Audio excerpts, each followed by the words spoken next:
Hello students, आज हम लोग पढ़ेंगे क्लास 9 का फिजिक्स का पहला चैप्टर गति के बारे में हम लोग पढ़ेंगे। गति चैप्टर को पूरा डिटेल्स में देखेंगे और नोट्स के माध्यम से, चूँकि अभी स्क्रीन है नहीं इसलिए नोट्स को डायरेक्टली मतलब डिस्प्ले कर रहे हैं, उसको समझा रहे हैं, क्योंकि जल्दी से जल्दी आप लोग क्या कर लें, नोट्स बना रहे हैं, क्योंकि इस गर्मी छुट्टी का आप लोग ज़्यादा फ़ायदा उठा लें। ठीक है, तो गति में कुछ बेसिक पॉइंट्स जो स्टार्टिंग से आप लोग को देखना है।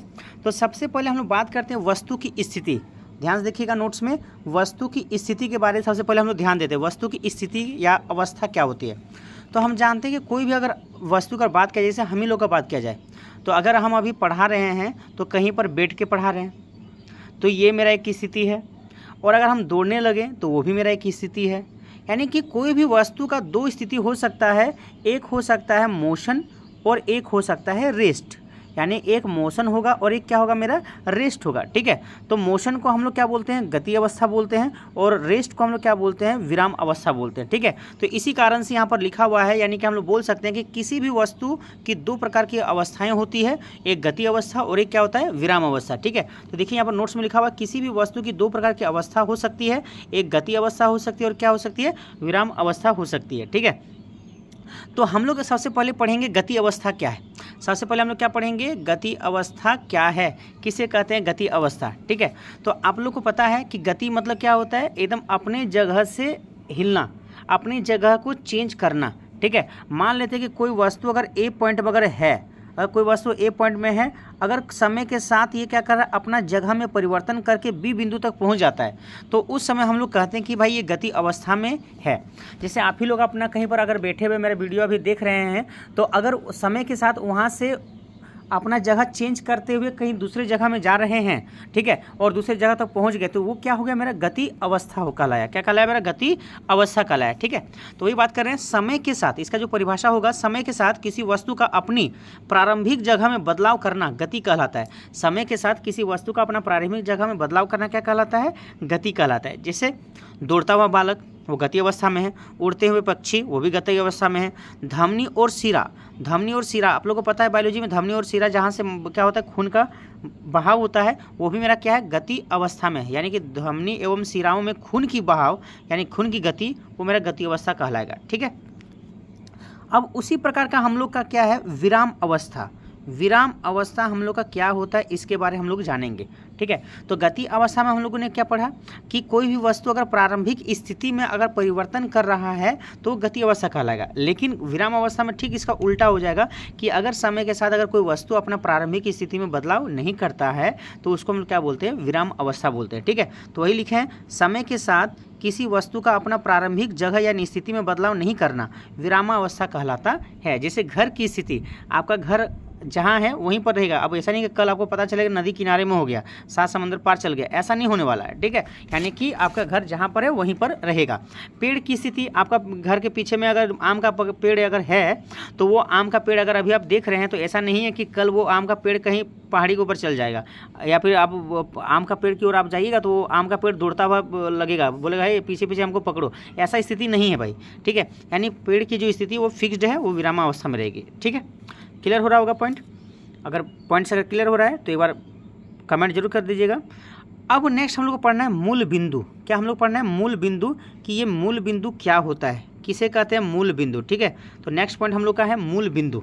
ठीक है, तो ये मैथमेटिक्स में भी हम लोग जानते हैं कि मूल बिंदु का मतलब क्या होता है। मान लीजिए कि एक पॉइंट दिया, संख्या रेखा आप लोग जानते हैं, संख्या रेखा में जानते हैं, संख्या रेखा जैसे नीचे देखिए यहाँ पर ओ मेरा संख्या रेखा हो गया। ठीक है, यहाँ पर ओ बिंदु को संख्या रेखा, फिर 1 2 3 इस तरह होता है, जानते हैं ये। तो मूल बिंदु किसे कहते हैं, थोड़ा ध्यान समझिए। यानी कि यह स्टार्टिंग पॉइंट हो गया, जो ओ मेरा हो गया स्टार्टिंग पॉइंट हो गया। ठीक है, तो वहाँ से अगर कुछ चल रहा है, ठीक है, और अपना स्थिति चेंज कर रहा है, अपना परिवर्तन कर रहा है, तो वो जो पॉइंट जिसके रिस्पेक्ट में हम तुलना करते हैं, जैसे आप अभी कहीं कुर्सी में बैठे हैं और बैठ के क्या कर रहे हैं, मेरा वीडियो देख रहे हैं। अगर आपको कोई देखेगा तो लगेगा कि भाई आप कुर्सी में बैठे हुए हैं, लेकिन अगर आप वीडियो को देखते थे उठ गए और कहीं जाने लगे, तो कैसे पता चल रहा है दूसरे आदमी को कि आप गति कर रहे हैं, क्योंकि कुर्सी के रिस्पेक्ट में वो देख रहे हैं आपको कि भाई कुर्सी के रिस्पेक्ट में आपका जगह क्या हो रहा है, चेंज हो रहा है। ठीक है, तो वो कुर्सी एक पॉइंट कहलाएगा, बिंदु कहलाएगा, जहाँ से आपका गति होना पहचान में आता है। ठीक है, तो उसी प्रकार मूल बिंदु के बारे में क्या बोलेंगे, किसी वस्तु की स्थिति बताने के लिए जिस बिंदु का प्रयोग करते हैं, जिस निर्देश बिंदु का आवश्यकता होती है उसी को क्या बोलते हैं, मूल बिंदु। जैसे यहाँ पर नीचे डायग्राम में देखिए, ए मेरा मूल बिंदु है, ठीक है। क्यों कहला है मूल बिंदु, क्योंकि इसी के रिस्पेक्ट में बी क्या कर रहा है, कोई आदमी गति करके बी पॉइंट तक पहुंच रहा है। यानी कि ए के रिस्पेक्ट में, यहाँ पर है ना, ए के रिस्पेक्ट में कोई व्यक्ति बी बिंदु तक क्या हुआ, पहुंचा। यानी कि ये ए के रिस्पेक्ट में हम तुलना कर रहे हैं उस आदमी का पोजीशन, तो वो ए मेरा क्या कहलाएगा, मूल बिंदु कहलाएगा। ठीक है, उम्मीद है अच्छा लगा होगा। नेक्स्ट आते हैं, अब आते हैं भौतिक राशि। ये बहुत ही इंपॉर्टेंट पॉइंट है, याद रखिएगा भौतिक राशि क्या होता है। ठीक है, तो जितने भी फिजिक्स में राशियां हैं जिसको हम लोग माप सकते हैं, है ना, चाहे केमिस्ट्री में हो चाहे फिजिक्स में हो, सबको हम लोग क्या बोलते हैं, भौतिक राशि बोलते, जो मिजरेबल होता है, जिसको मापा जा सकता है। ठीक है, यानी कि हम कह सकते हैं जैसे लंबाई, ठीक है, लंबाई भी एक मेरा फिजिकल क्वांटिटी है। ठीक है, अगर मान लो बात करते हैं भार, मान लो बात करते हैं वेग, मान लो बात करते हैं संवेग, बल, तो सब मेरा क्या है बाबू, एक भौतिक राशि है, फिजिकल क्वांटिटी है। ठीक है, तो वही बात इसका डेफिनेशन हो जाएगा कि सभी मापने लायक राशि को हम लोग क्या बोलते हैं, भौतिक राशि कहते हैं। भौतिक राशि को मुख्यतः दो भागों में विभाजित किया जाता है। ठीक है, जितने भी मापने लायक राशि है सबको हम लोग क्या बोलेंगे, भौतिक राशि बोलेंगे। और भौतिक राशि जो है उसको कितने भागों में बांटा गया, भौतिक राशि को हम लोग दो भागों में बांटते हैं, दो तरह से हम लोग रिप्रेजेंट करते हैं। ठीक है, एक को हम लोग कहते हैं सदिश राशि और एक को हम लोग कहते हैं अदिश राशि। ठीक है, एक मेरा क्या हो गया, सदिश राशि हो गया, और एक मेरा क्या कहलाएगा, अदिश राशि कहलाएगा। ठीक है, तो सदिश राशि क्या होता है और अदिश राशि क्या होता है। ठीक है, अगर मान लो आप लोगों से पूछा जाए कि भाई आपका वज़न कितना है, तो मान लीजिए किसी का वज़न 37 kg है। कितना है, 37 kg। ठीक है, तो ये वज़न जो हो गया, भार जो हो गया, ठीक है, वो मेरा क्या हो गया, 37 kg अगर हुआ तो यहाँ पर दो चीज़ है, वो 37 है और एक मेरा क्या है, kg है। ठीक है, एक अंकीय मान 37 है और एक kg मेरा क्या है, उसका मात्रक है। ठीक है, तो उसी प्रकार सदिश राशि और अदिश राशि जब कहना होता है ना, तो इसमें हम लोग क्या करते हैं, दो चीज़ों को हम बहुत ही ध्यान से हम लोग क्या करते हैं, इसको देखते हैं।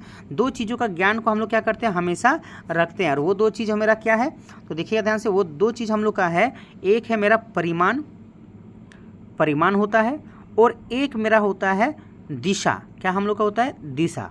ठीक है, तो कोई भी वैसी भौतिक राशि जिसमें ये दोनों पाया जाता है, परिमाण भी पाया जाता है और दिशा भी पाया जाता है, उसको हम लोग क्या कहते हैं, सदिश राशि कहते हैं। क्या कहते हैं इसको हम लोग, सदिश राशि कहते हैं। ठीक है, लेकिन जिसमें सिर्फ परिमाण होगा, जिसमें सिर्फ क्या होगा, मेरा परिमाण होगा, जिसमें हम लोग का सिर्फ परिमाण होगा, उसको हम लोग कहेंगे अदिश राशि। क्या बोलेंगे उसको हम लोग, अदिश राशि कहेंगे। ठीक है, जिसमें सिर्फ और सिर्फ क्या होगा, मेरा परिमाण होगा। ठीक है ना, सदिश राशि उसको बोलते हैं जिसमें परिमाण भी हो और दिशा भी हो, उसको सदिश राशि कहेंगे। और अदिश राशि उसको बोलेंगे जिसमें सिर्फ और सिर्फ क्या हो, परिमाण हो, दिशा नहीं हो। तो देखिए परिभाषा क्या है, वह भौतिक राशि, सदिश का देखिएगा ध्यान से, सदिश का देखिएगा। ठीक है, वह भौतिक राशि जिनके परिमाण एवं दिशा दोनों होते हैं, जिसका परिमाण भी होगा और दिशा भी दोनों होगा, उसको क्या बोलेंगे, भौतिक राशि बोलेंगे। जैसे भार, वेग, बल, संवेग, विस्थापन, ये सब याद रखिएगा, क्योंकि ऑब्जेक्टिव में आप लोग को यही पूछेगा, इनमें से कौन सदिश राशि है, इनमें से कौन अदिश राशि है। ठीक है, तो इसको जरूर से जरूर याद कर लीजिएगा। ठीक है, ये 5 जो टर्म है 9th क्लास के लिए बहुत ही इंपॉर्टेंट है, 9th क्लास में इससे बाहर नहीं आने वाला है। ठीक है, अब बात करते हैं अदिश राशि का। ये अदिश राशि क्या होता है, वह भौतिक राशि जिसके पास सिर्फ और सिर्फ परिमाण होता है, दिशा नहीं होती है, उसे हम लोग क्या कहते हैं, अदिश राशि कहते हैं। ठीक है, जैसे इसका एग्जाम्पल क्या होगा, समय हो जाएगा, क्षेत्रफल हो जाएगा, आयतन हो जाएगा, चाल हो जाएगा, दूरी हो जाएगा, घनत्व हो जाएगा। समय का बात करें तो समय में सिर्फ परिमाण होगा। ठीक है, 10 सेकेंड, 15 मिनट, 5 घंटा, लेकिन 5 घंटा समय लगा, लेकिन किस दिशा में लगा इसके बारे में कोई नॉलेज नहीं है, इसलिए ये समय मेरा क्या हो गया, एक अदिश राशि कहलाएगा। ठीक है, नेक्स्ट अब हम लोग पढ़ते हैं दूरी। ये दूरी मेरा क्या होता है, इसके बारे में हम लोग जानेंगे, दूरी मेरा होता क्या है। ठीक है, मान लीजिए आप लोगों से कहा जाए कि हम ए बिंदु में है, ठीक, और हम इस तरह चलते चलते चलते चलते बी पॉइंट के पास पहुँचे और लगभग 10 किलोमीटर इसका लंबाई है। तो अगर आप लोगों से पूछा जाए मैंने कितना दूरी तय किया, तो आप लोग कहेंगे सर 10 किलोमीटर। तो ये 10 किलोमीटर क्या है, तो ये ए पॉइंट से ये जो रास्ता है गया है ना, ये टेढ़ा मेढ़ा रास्ता, तो बी तक का लंबाई है।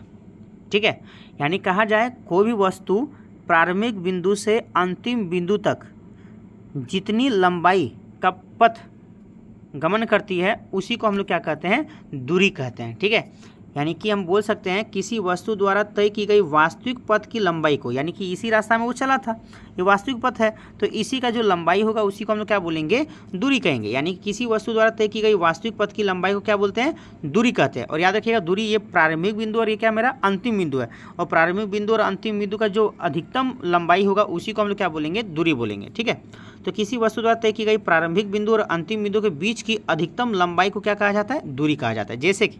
जैसे एक डायग्राम के थ्रू हम समझाने की कोशिश किए हैं, जो बहुत ही अच्छा लगेगा आप लोग को।